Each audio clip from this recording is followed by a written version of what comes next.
I-video muna tayo. Tapon na yun. Sa videong ito, nakuha sa bahagi ng Karayrayan sa Abuan River sa Ilagan, Isabela. Ipinagmamalaki ng mga lalaking ito kasama ang mga katutubong agta ang kanilang huling isda. Kung titignan, ordinaryong isda. Pero ito raw ang pinakamahal ngayon sa buong Pilipinas. 5,000 pesos kada kilo. Ito ang isdang ludong o lobed river mullet dahil sa pabilog nitong tiyan. Endemic o matatagpuan lamang ito sa ilog ng Cagayan sa Cagayan Valley at sa ilog ng Santa Abra mula Ilocos Sur hanggang Abra. Ayon din sa mga kwento-kwento, ito raw ang paboritong ipahain ni dating Pangulong Ferdinand Marcos noon sa kanyang mga bisita. Kaya naman tinawag itong President's Fish. Pero ang mga ludong, unti-unti na raw ngayong nauubos. Nagtanong-tanong kami sa mga restaurant sa Maynila kung kilala ba nila ang isdang ito at kung nakapaghain na ba sila nito. Minsan, pag meron nakapadala dito sa amin, binibenta namin, very expensive yan. Before, maraming restaurant nagsiserve ng ganong klaseng isda, especially pagmamahalin na laureate. Ang pinakamasarap na parte, nasa kaliskis at saka nasa skin niya. Kasi doon ang pinakamalasa at saka may parang taba niya. Kahit pa sa mga bagsakan ng isda at sa ilang mga palengke, medyo may reputasyon ang isdang ito. Baka nakakahuli ka ng ludong, ma'am. Minsan na kasi isang taon yan, ma'am. Talagang mataas ang presyo niyan, ma'am. Nakaparehas lang po sa kulay ng bangus. Pero yung pagkaiba, ma'am, yung mga palikpik niya, saka yung ulo niya, ma'am, medyo malaki yung ulo ng ludong. Saka yung mata. Ano yung mata? Malaki, ma'am, yung mata niya.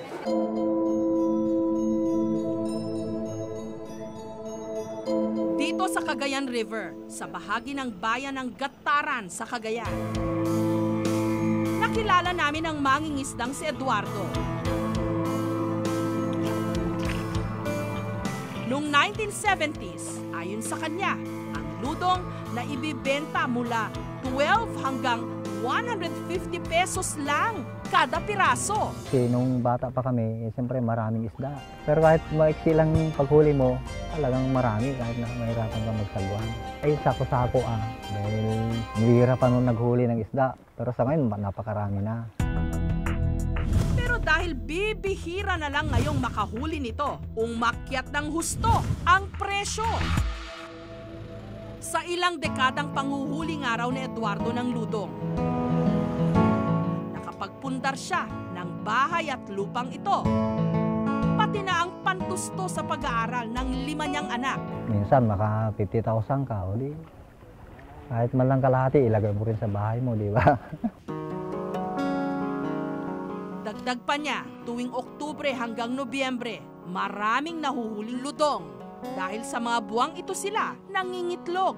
Bababa ng isang gabi, ma'am, yung ludong na yon. Andun na sa apari, tapos hintayin namin ng mga 4 na araw, ma'am, bago babalik. Yan, naghuhuli na naman kami, ma'am. Yun nga lang, simula sa taong ito, bawal na ang panghuhuli ng ludong mula Oktubre hanggang Nobyembre.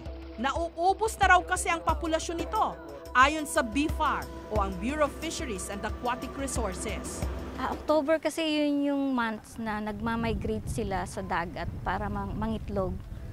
So lahat ng nahuhuli from October to December, mga gravid sila or buntis sila. By law talaga naman kasi, bawal sana yun talaga na hulihin yung mga gravid or yung mga spawner.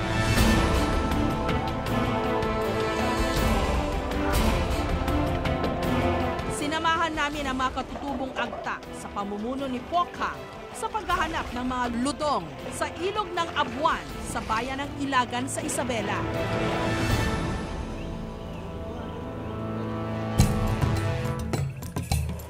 Dahil salungat sa agos ng ilog, makailang ulit na kinailangang itulak ng mga agta ang kanilang mga bangka, lalo na sa mga bahaging mabato at mababang tubig. Napakahirap sila na mahuhuli at dun sila sa malakas na agos. Dun sila nakatira, ma'am.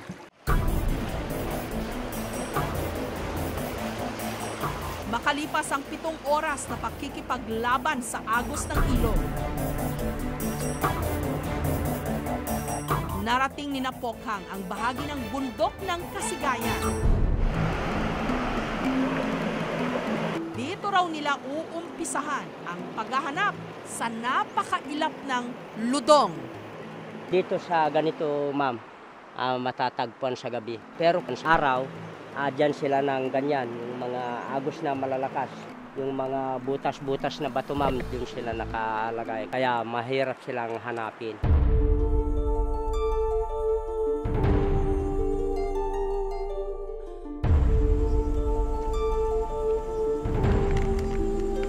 Pagkagat ng dilim, inihanda na ni Pokhang ang gagamiting pana. Pag na tinamaan nito, talagang patay na patay. Kaya yung pag namatay na, inuulam namin, hindi may binibinta.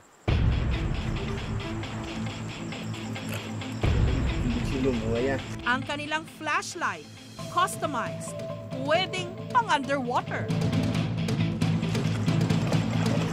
Maya-maya pa, sinisid nila ang Abuan River.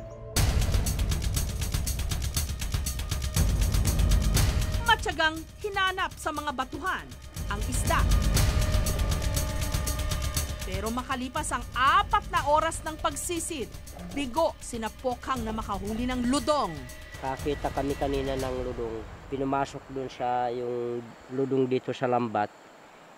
Napunit itong lambat. Hinanap-hanap namin pero wala naman. Hindi nakita kung saan nagtago. Samantala, sa opisina ng BIFAR sa Region 2 sa Tuguegarao, pinag-aaralan ni na Dr. Evelyn Ame kung papaano mapaparami ang mga ludong. Kulay niya, ganito. Medyo golden siya. Sa ludong, very apparent, makikita mo.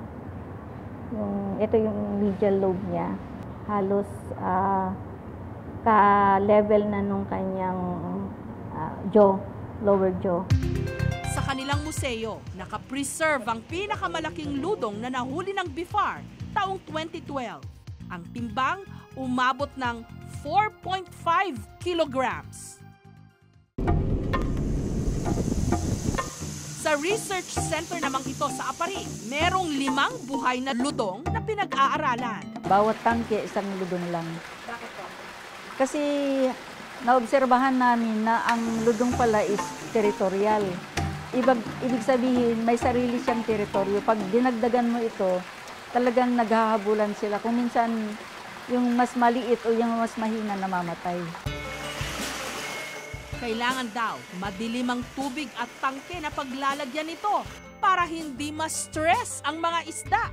Ang pinakamalaking challenge sa amin ngayon, kung paano namin may simulate yung natural habitat, yung ludong, para ganun mag-mature sila under captivity.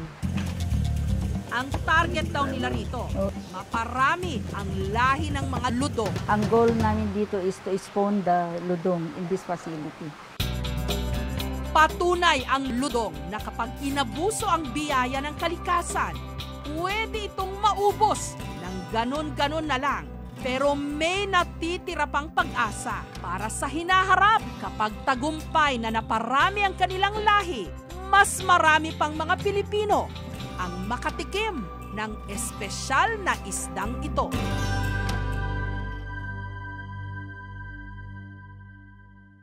Mga kapuso, kung nagustuhan niyo po ang videong ito, subscribe na sa GMA Public Affairs YouTube channel and don't forget to hit the bell button for our latest updates.